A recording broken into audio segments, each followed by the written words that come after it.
You know, this is a controversial statement, but I think my generation will drop social media in the next 10 years. Hello everyone, it's Jay, and if you read the title of my video, I did for sure leave social media for 30 days. I think with the ongoing political atmosphere and the rise of misinformation and artificial intelligence, it has become incredibly annoying to be on social media. If you happen to like my content or anything that I put out, make sure to like, share, and subscribe. Leave a comment down below on what you think, and let's get into the video. One might ask, why did I leave social media? Well, why did I leave for 30 days? I specifically chose 30 days, mainly thinking about rehabilitation. If you're addicted to something, most rehabs will offer like a 90-day period or even longer, depending on how bad your addiction is. So for me, I decided to give myself 30 days away from social media to see what would happen with my brain. Would I get mad? Would I have withdrawals? Would I become a totally different person? And that was the whole point of this experiment. I wanted to test myself. I wanted to test my limits to see how far I could push myself past the social media addiction that I kind of have. Now, this crazy idea came from me just relaxing one afternoon watching one of my favorite childhood movies, Transformers. In that movie, there is a lot of old technology that I grew up on, like eBay and flip phones. So it had me thinking. I remember a time where I could sit in my room, watch movies all day long, and nobody knew exactly what I was doing. I didn't have the option to scroll social media because social media wasn't really in existence. Cell phones were literally still cell phones at the time. You had phones like the BlackBerry was the first smartphone, and then you had phones like the iPhone that came out in 2007 around the time of Transformers and its release date. MySpace was one of the forefronts of social media, but then you had Facebook come along, and it was used as a platform for more of a album, as in posting pictures of your life. As time went on, Facebook became more of a social media outlet that you see today. Now, keep in mind, the social media platforms that you have today, like Facebook, Twitter, Instagram, and Snapchat, they were all relatively new platforms, and they didn't have a lot of users at that time. As social media has progressed throughout the years, it has become extremely noisy, and it has become so loud, especially with the election right around the corner, and on top of that, the rise of artificial intelligence, if you really want to call it that, because it's really not. There's so much controversy behind artificial intelligence and copyright use. So with these coming into play, it has become extremely annoying to be on each platform, in Twitter in particular, or X. While I was thinking about the times of whenever I was a kid and nobody really knew exactly what I was doing and I didn't know what they were doing, it got me thinking about the inspiration behind this movement that I wanted to come up with of quitting social media for 30 days. The inspiration behind this move was none other than famous producer Rick Rubin and his output on minimalism. If you don't know who Rick Rubin is, he's one of the best producers that produced people like Mac Miller, Johnny Cash, and Run DMC. He was the forefront of what hip hop is today. I really looked up to him and his outlook on minimalism, and taking a step back, I really wanted to inspire people to make this move as well. Let's talk about the main platforms that I put my face on. You have Facebook, Instagram, Twitter or X, and you have Snapchat. Now, I am excluding YouTube because I use YouTube for a lot of media, as in music and media coverage. Then you might ask, what about TikTok? For me, TikTok was not really a platform that I ever really got on. I can't really sit there and scroll through TikTok all day long. I do make posts on TikTok mainly to promote my music videos, or my YouTube channel. Other than that, I can't really get on the platform like most people can and sit there and scroll and look at videos. Facebook was my most addictive platform to be on. I would constantly make posts, I would tell people what I was doing, and I kind of wanted to break that cycle. Snapchat is my second most addictive platform to be on. I mainly mainly just post music on there, interesting music that I have found from the underground, and I would love to shed some light on these artists. So I use that platform to kind of give these artists a way to be found, similar to TikTok. But I really didn't do anything else on Snapchat. I may have messaged a few friends, but I don't really look into people's lives. I'm not that type of person. Now, if people want to look at my life or anything that I put on Snapchat, that's totally fine for me. Instagram has always been a platform that I couldn't really get behind. Typically, I put myself on Instagram to make people notice my YouTube channel or my music. Other than that, I could never really sit there and scroll like most people can. Even whenever Instagram became mainstream around 2012 and 2013, it was just a platform that I really couldn't get behind. Now, the most controversial platform would be X, or aka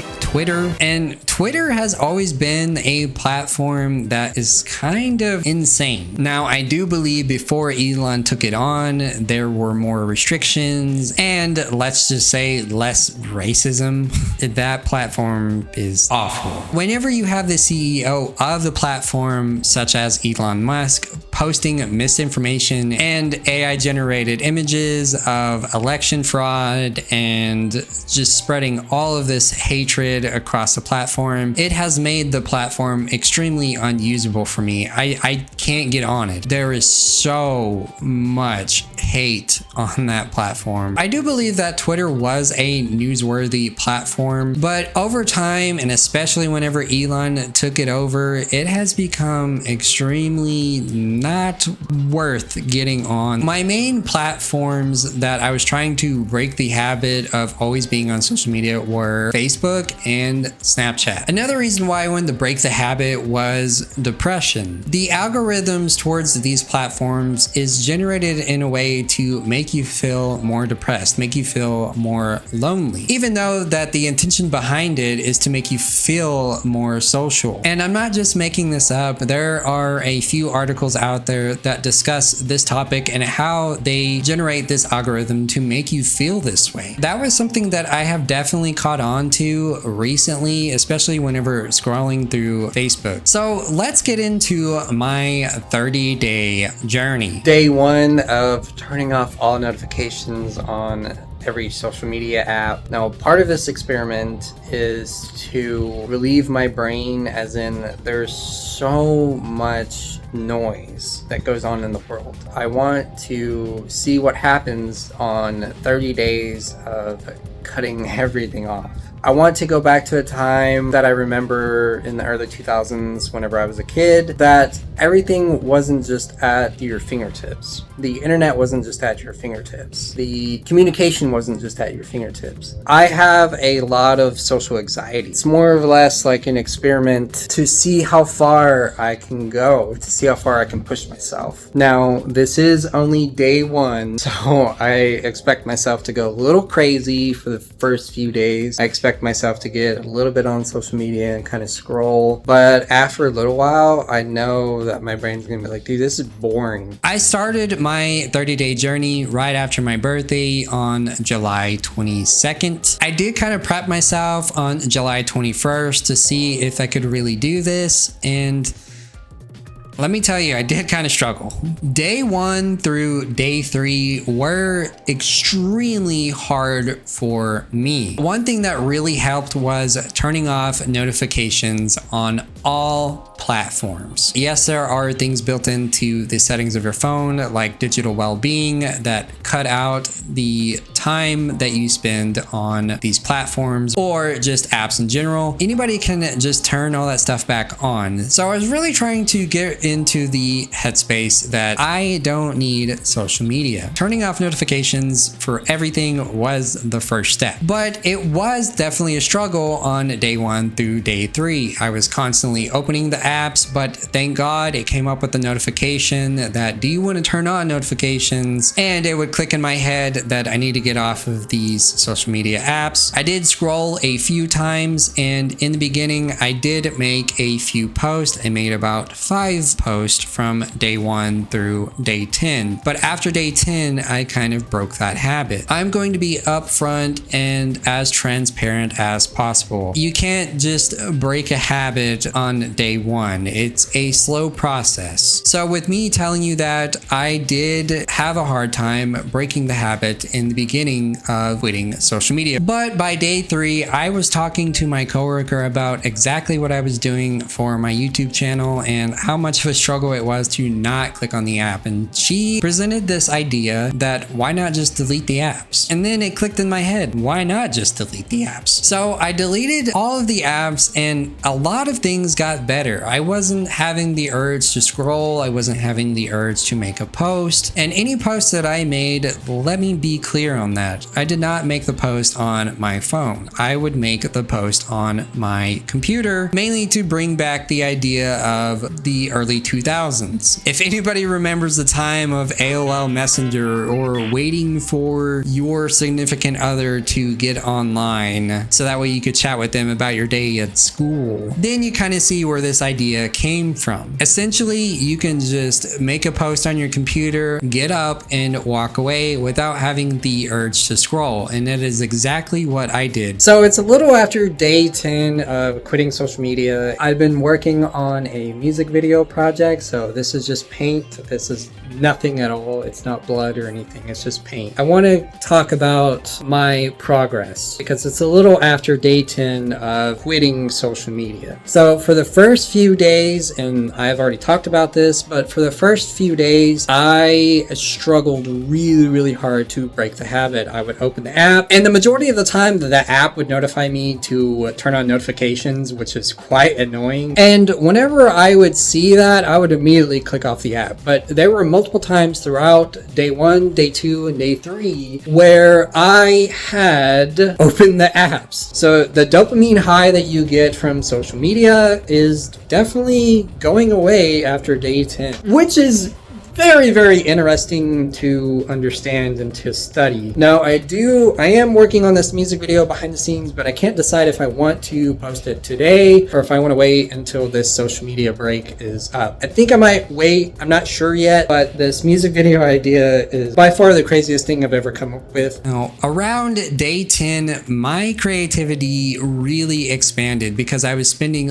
less time on social media and scrolling and using my mind on what I could come up with. I mean, I made a beat within a day or two and came up with this idea to showcase a music video. The music video itself is a very creative thing that I came up with, and it took a long time to edit. It took about 2 days. Keep in mind, all through this time of day 1 through day 10, or basically through the 30 days that I was off of social media, I was also working my regular job. I used my time to be more productive at my job. I did find myself less stressed at work and getting things accomplished more efficiently. And that isn't just a statement for corporations. It is a statement that I saw in myself. From day 10 to day 20, everything literally got easier. I became more social. I have a lot of social anxiety, and that's one thing that I am constantly trying to get over. A lot of my time was either spent going to the park or coming up with these crazy creative ideas that I'm going to use in the next 6 months or so. I really didn't struggle with wanting to scroll social media or make a post. I was just relaxed, calm, and everything was awesome. My mind was literally just more positive and I was less depressed. On top of that, it was like I was floating in the universe and nothing could really stop me. After day 20, I was at peace with who I was and everything that I was trying to do. I really wanted to test myself to see how far it would go. Was I just going to get back on social media and constantly scroll, or was I going to get back on social media and only post things that I find interesting? interesting. You would be surprised that the second question is the more accurate one. I decided to put myself on social media a little after 20 days just to test myself. And what I found out is that I can no longer scroll. I do make posts in promotion of my music or my music videos, but I only make posts. I can't sit there and scroll. Anytime that I open the apps now, it makes me feel extremely depressed. And then I think back at a time where I didn't feel that way from breaking this cycle of being on social media. But it wasn't just the outlook on social media. A lot of things changed in my life. I became more social. I became more myself. I felt more empowered by being off of social media. I'm less upset. I'm less depressed, and I'm more creative than ever by doing this. This whole stunt was just a way to test myself and my mindset and hopefully motivate others into doing the same thing. I would love for people to test themselves, whether it be at their job or being more in the creative atmosphere, just anything in general. Just constantly test yourself, and you will find out that you are a lot stronger than you put yourself out to be on social media. Now, am I going to use it for promoting my next videos and music videos and music? Yes. And with that being said, this will be the end of my video, guys. What do you think about quitting social media for 30 days? Are you going to do it? Are you feeling burnt out on constantly scrolling and seeing all the negative BS that's out there? Or are you perfectly content on where you're at being on social media? But with that being said, I'm out.